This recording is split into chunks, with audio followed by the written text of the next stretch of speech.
भगवान श्री कृष्ण ने कहा, हे कुंती नंदन, आश्विन माह के शुक्ल पक्ष की एकादशी को पापा कुंसा एकादशी कहते हैं। इस व्रत के करने से सभी पाप नष्ट हो जाते हैं तथा व्रत करने वाला अक्षय पुण्य का भागी होता है। आश्विन शुक्ल एकादशी रविवार के दिन पड़ रही है। इस दिन इच्छित फल की प्राप्ति के लिए भगवान विष्णु का पूजन करना चाहिए। पूजन के समय मनुष्य को स्वर्गलोक की प्राप्ति होती है। हे अर्जुन, जो मनुष्य कठिन तपस्याओं द्वारा फल की प्राप्ति करते हैं, वह इस फल की एकादशी का क्षीर सागर में शेष नाग पर शयन करने वाले विष्णु भगवान को नमस्कार कर देने से भी मिल जाता है और मनुष्य को यम के दुख नहीं भोगना पड़ता। मनुष्य के सारे पाप नष्ट हो जाते हैं। भगवान विष्णु का ध्यान स्मरण किसी भी रूप में सुखदायक और पापाकुंस नाशक है, परंतु पापाकुंस एकादशी के दिन प्रभु का स्मरण कीर्तन सभी क्लेशों और पापों को शमन कर देता है।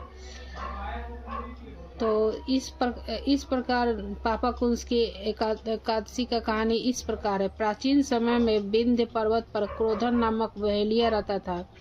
वह बड़ा क्रूर था। उसका सारा जीवन हिंसा, लूट पाट, मदपान, गलत संगति और पाप कर्मों में बीता। जब उसका अंतिम समय आया तब यमराज के दूत बहेलिये को लेने आया और यमदूत ने बहेलिये से कहा कि कल तुम्हारे जीवन का अंतिम दिन है, हम तुम्हें कल लेने आएंगे। यह बात सुनकर बहेलिया बहुत भयभीत हो गया और महर्षि अंगिरा के आश्रम में पहुंचा और महर्षि अंगिरा के चरणों पर गिरकर प्रार्थना करने लगा। हे ऋषिवर, मेरा जीवन भर पाप कर्म किए हैं, कृपया कर मुझे कोई ऐसा उपाय बताइए जिससे मेरे सारे पाप मिट जाए और मोक्ष की प्राप्ति हो जाए। उसके निवेदन पर महर्षि अंगिरा ने उसे आश्विन शुक्ल की पापाकुंसा एकादशी का विधि पूर्वक व्रत करने को कहा। महर्षि अंगिरा के कहे अनुसार उसे बहेलिया ने यह व्रत किया और उसके सारे पापों से छुटकारा पा लिया। इस व्रत पूजन के बल से भगवान की कृपा से वह विष्णु लोक को गया। जब यमराज के दूत ने इसका चमत्कार देखा तो बहेलिये को बिना लिए ही यमलोक वापस लौट गए। कौशिकी जी महाराज ने एकादशी के बारे में क्या कहा, आइए सुनते हैं। देख रहे हैं तुलसी तपोवन यूट्यूब चैनल और इस वीडियो में हम चर्चा कर रहे हैं कि एकादशी कब की है। तो सबसे पहले तो मैं आपको यह बता दूं, आश्विन मास के शुक्ल पक्ष में पड़ने वाली इस एकादशी का नाम है पापांकुशा एकादशी। स्वयं धर्मराज युधिष्ठिर ने भगवान को पूछा था, कहा था कथयश प्रसादेन ममाग्रे मधुसूदना ईशस् शुक्ल पक्षेतु किम नाम एकादशी भवेत। हे भगवान, आश्विनी के शुक्ल पक्ष में पड़ने वाली एकादशी का नाम क्या है? तो भगवान कृष्ण कहते हैं, शुक्ल पक्षे चाश्विनश्च भवेद एकादशी तु या पापांकुशिक विख्याता सर्पा परा। शुक्ल पक्ष में, आश्विन के शुक्ल पक्ष में पड़ने वाली एकादशी का नाम पापांकुशा एकादशी है। जो भी इस व्रत को करते हैं उनके संपूर्ण पाप जल जाते हैं और अंत में व्यक्ति स्वर्ग को प्राप्त होता है। यत् फलम समाप्नोति तन्नत्ताम गरुड़ध्वज कृतामि बहुशा पापं नरो मोह समन्वितः।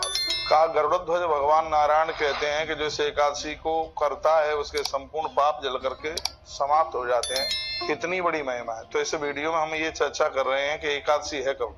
लोग 2 दिन की एकादशी कर रहे हैं, इसको 13 तारीख को भी कर रहे हैं और 14 तारीख को भी कर रहे हैं। मेरे सामने पद्म पुराण रखा हुआ है। ग्रंथाकार वर्णन करना चाहते हैं कि यदि उदिता में 10वीं पड़ जाए तो भूल करके भी दशम भेदी एकादशी को नहीं करना चाहिए, नहीं तो पूरे वर्ष भर की एकादशी समाप्त हो जाती है।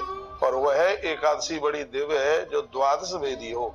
तो द्वादश भेदी जो एकादशी है वो 14 अक्टूबर को पड़ रही है, क्योंकि सूर्य निकल रहे हैं 6:21 पर और एकादशी है 6:41 तक। इसलिए 1,00,000% एकादशी 14 अक्टूबर को ही है। हम आपके व्रत के साथ कोई खिलवाड़ नहीं करेंगे, आपको कंफ्यूज नहीं करेंगे।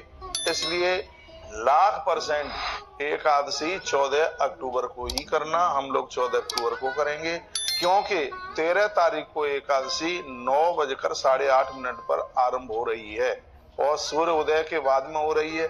सूर्य उदित के समय में दशमी है। तो दोस्तों, सूर्य उदय के समय 14 तारीख को एकादशी है।